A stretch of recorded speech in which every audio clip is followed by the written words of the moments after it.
ថ្ងៃនេះគឺជាថ្ងៃពុទ្ធទី12ខែមីនាឆ្នាំ2025ឥឡូវនេះសកម្មភាពថ្នាក់ដឹកនាំកំពុងតែកាប់កាយដីរៀបចំសួនកាយ៉ាងមមាញឹកបាទសិស្សានុសិស្សកំពុងតែចេញលេងឥឡូវនេះគឺយើងធ្វើបន្តនៅខាងនេះមកប្លង់ទៀតមួយខ្សែទៀតជារួមមុខអាគារនេះគឺយើងធ្វើទាំងអស់ធ្វើទាំង3ដល់យើងខាងនោះយើងបានរៀបឥដ្ឋបដាបតាហើយជិតដល់នេះហើយទៅទៀតយើងដល់នេះហើយយើងបន្តមកដល់នេះទៀតបាទអូខេអរគុណថ្ងៃនេះគឺជាថ្ងៃច័ន្ទដើមសប្តាហ៍យើងធ្វើការប្រឡងតាមក្រុមរៀបឥដ្ឋបាទនេះដូចបងប្អូនបានឃើញឡងរៀបឥដ្ឋជោគដីក្រុមខាងនេះរៀបបានមកឥដ្ឋពីឥដ្ឋហើយក្រុមខាងនោះគឺកំពុងតែរៀបចំបាតឲ្យស្មើអូខេខាងនេះបានពីឥដ្ឋដែរហើយ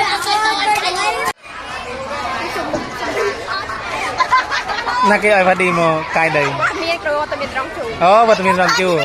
ហ៎នេះជាវត្តរងបាទវត្តមានរងជួមកកាយដីនេះកាយស្អាតទៀតណាស្អាតចឹងស្អាតទៀតម៉ែហើយនៅម៉ែអញគួយមើលហើយថយគេមកគេមិនមើលបានទេមើលបានទេបានតែមើលគេមកឲ្យមើល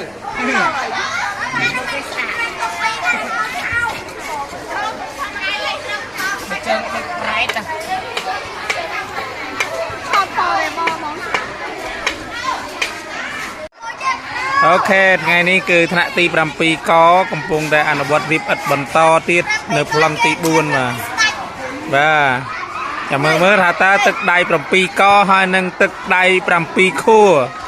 មួយណាអែមជាងបងអូនឃើញបាទនេះដៃអូឲ្យតែសិស្សគ្រូខេងគ្មានសិស្សណាថាมันអែមទេតែគ្រូអែមគឺកូនសិស្សដឹងអែមហ្នឹងទេតោះហើយកូនឯងទៅរៀបឥដ្ឋផ្ទះគេលេងពូ20ម៉ែត្រលេងរៀបអញ្ចឹងដូចខ្លួនហ្នឹងផ្ទះឥដ្ឋមិនទាន់ឈ្មោះថោះធ្លាក់កាប់មកហ្នឹង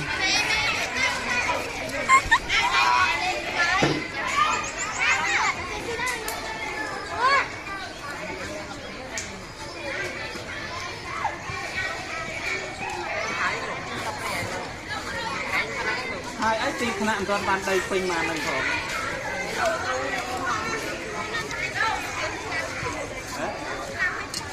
ដល់ណាព្រឹកព្រលឹមថ្ងៃមុនខ្ញុំលេខតាំងគេខ្ញុំទៅជាគ្រូខ្ញុំទៅជា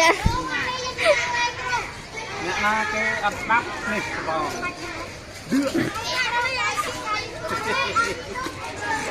អេ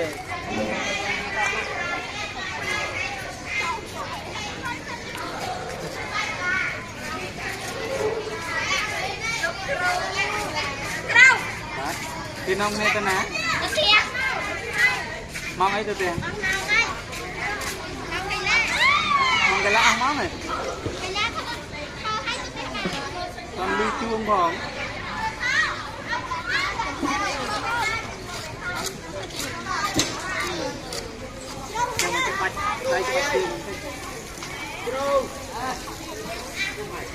ไหนสำหรับอาชีพเนี่ยต้นไม้เรา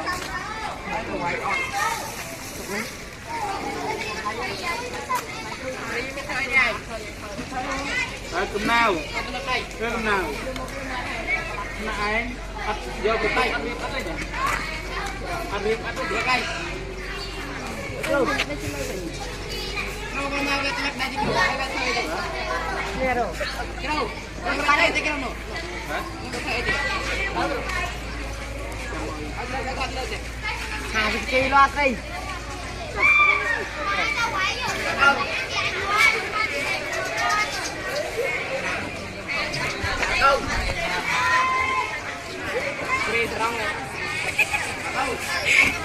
anh em video bạn thật rụt nhiệt mà thật rụt đấy cơ